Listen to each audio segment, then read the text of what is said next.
નમસ્કાર દર્શક મિત્રો, આપ નિહાળ રહ્યા છો સાઈ ગ્રુપ મીડિયા હાઉસ દ્વારા સંચાલિત નવસારી લાઈવ અને ઝટપટ ન્યૂઝ। આજ રોજ સિનિયર સિટીઝન ટ્રસ્ટ વિજલપુર દ્વારા એક કાર્યક્રમનું આયોજન કરવામાં આવ્યું હતું, જે કાર્યક્રમ સરદાર તાલીમ કેન્દ્ર કૃષિ યુનિવર્સિટી ખાતે યોજવામાં આવ્યો હતો, જેની અંદર મોટી સંખ્યામાં વિજલપુરના સિનિયર સિટીઝનો ઉપસ્થિત થયા હતા। આ એક રજિસ્ટર્ડ સંસ્થા છે, જેને એટીજીની હેઠળ કરમુક્ત પણ કરવામાં આવી છે, તેમજ નોંધાયેલી સંસ્થા છે, જે 2008થી કાર્યરત છે। એટલું જ નહીં, પણ આ સંસ્થા ઘણા ધાર્મિક કાર્યક્રમો, પ્રવાસો અને સહાયતાના કાર્યક્રમો કરતી આવી છે, જે સંદર્ભે આજરોજ એમનો એક ઉત્સવ જે ખરો એ સરદાર તાલીમ કેન્દ્રની અંદર યોજાયો હતો। તે વખતે વિજલપુર સિનિયર સિટીઝન ટ્રસ્ટના હોદ્દેદારો શું જણાવી રહ્યા છે, ચાલો આપણે સાંભળીએ। સૌને સાદર નમસ્કાર। આ અમારું સિનિયર સિટીઝન ટ્રસ્ટ વિજલપુર 2008થી વિવિધ સેવાકીય પ્રવૃત્તિઓ સાથે વિજલપુર વિસ્તારમાં કાર્યરત છે। અમારા ટ્રસ્ટને એટીજી હેઠળ કર રાહતની માન્યતા મળેલી છે, તેમજ અમારું જે ટ્રસ્ટ છે તે દક્ષિણ ગુજરાત વરિષ્ઠ નાગરિક સંઘ તેમજ ગુજરાત વરિષ્ઠ નાગરિક સંઘ સાથે સંકળાયેલું છે અને સભ્ય પદ પણ ધરાવે છે।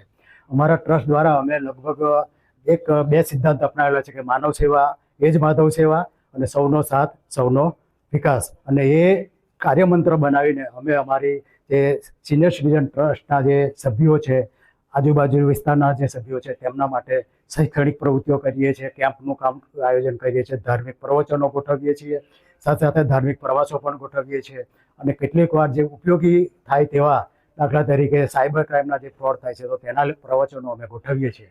સાથે સાથે અમે વિજલપુર વિસ્તારની અને 4 રસ્તા વિસ્તારની જે કંઈક જાહેર હિતની જે પ્રવૃત્તિઓ છે, જેવી કે ત્યાં શૌચાલય નથી તો શૌચાલયનું, અમારી પોસ્ટ ઓફિસ ચાલુ નથી તો પોસ્ટ ઓફિસનું, એવા બધા ઘણા બધા રજૂઆતો અમે કલેક્ટરશ્રીને, મેયરશ્રીને બધાને કરીએ છીએ।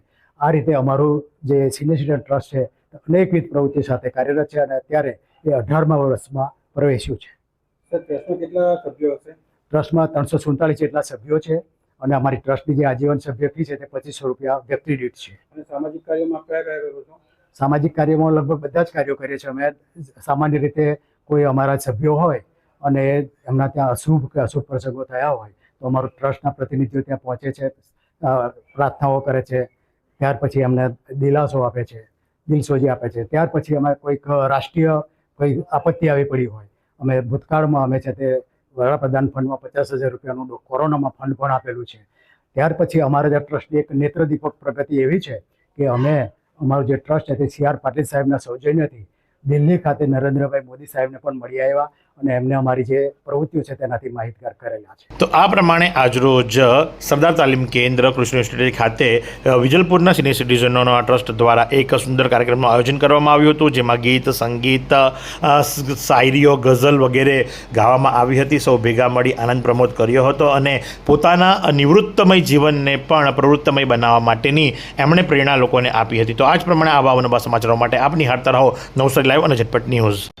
શું તમે શરીરના સાંધાના દુખાવાથી પીડાઈ રહ્યા છો, કે પછી તમે કોઈ સ્પોર્ટ્સ ઇન્જરીથી પીડાઈ રહ્યા છો? લકવાની બીમારી બાદની પીડા સહન કરી રહ્યા છો? શું તમને સ્પાઇનલ પ્રોબ્લેમ છે? તો આ તમામ દુખાવાને હવે બાય બાય કરી દો, કારણ કે માસ્ટર ડિગ્રી ધરાવતા ખૂબ જ અનુભવી ફિઝિયોથેરાપિસ્ટ ડૉક્ટર અમિત પટેલ પાસે તમે આ તમામ સમસ્યાઓનું સચોટ નિદાન કરાવી ફરીથી નોર્મલ જિંદગી જીવી શકો છો। તો સરનામું નોંધી લો, comprehensive care centre, DD street, library પાસે, અનુરાગ સારીઝની લાઇનમાં, નવસારી।